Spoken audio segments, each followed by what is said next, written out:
să fac un nou filmuleț pentru că prin metode specifice, adică laptopisețul de aici, am aflat cine îmi dă telefon cu număr ascuns. Metodele se pot găsi pe internet, nu mai stau să intru în detalii, sunt publice, iar am descoperit că sunt sunat de pe un număr care se termină cu 990. Interesant. Acel număr îi aparține domnului Iasmin, pe care îl voi suna chiar acum pentru o legătură directă. Ia să vedem, răspunde sau nu răspunde?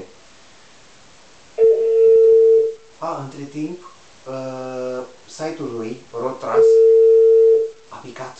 Oare de ce? Nu răspunde. Sigur încearcă să remedieze problema site-ului. Sau probabil de frică nu răspunde.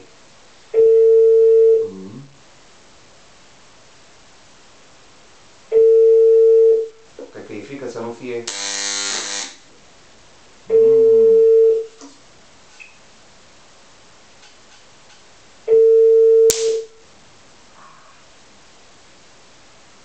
Abonatul Vodafone nu răspunde. Vă rugăm să reveniți. The Vodafone customer is not answering. Please try again later.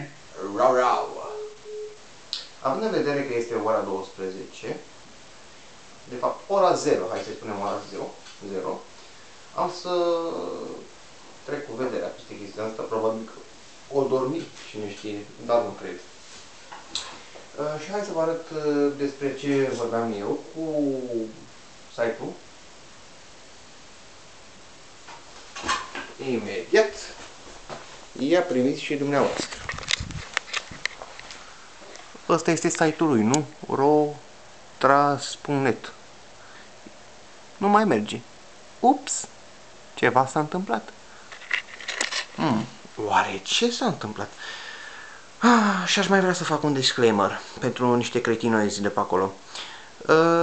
Vorbesc cum vreau, pentru că ghice pe net nu există CNA. Ghinion. Altă chestie, domnule Pal, laminat, vreau să spun că ai stat cam mult în Ungaria aia și ai probleme cu limba română. Da.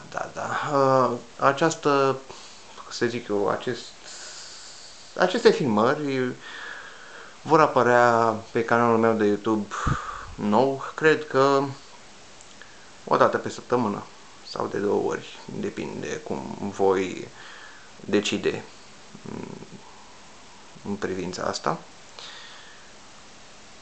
Până atunci vreau să mă mai iau și de Daniel de pe railnet.ro pentru următorul motiv. Nu îmi spui tu mie cum să vorbesc pe net. Vorbesc trivial pentru că așa vreau eu. Înțelegi? Că așa vreau eu. Da, nu există CNA pe net ca să vorbesc eu cum vreau. Bun. Nu vă convine? Aveți un X. Ite colea. Colea sus, mai sus, așa?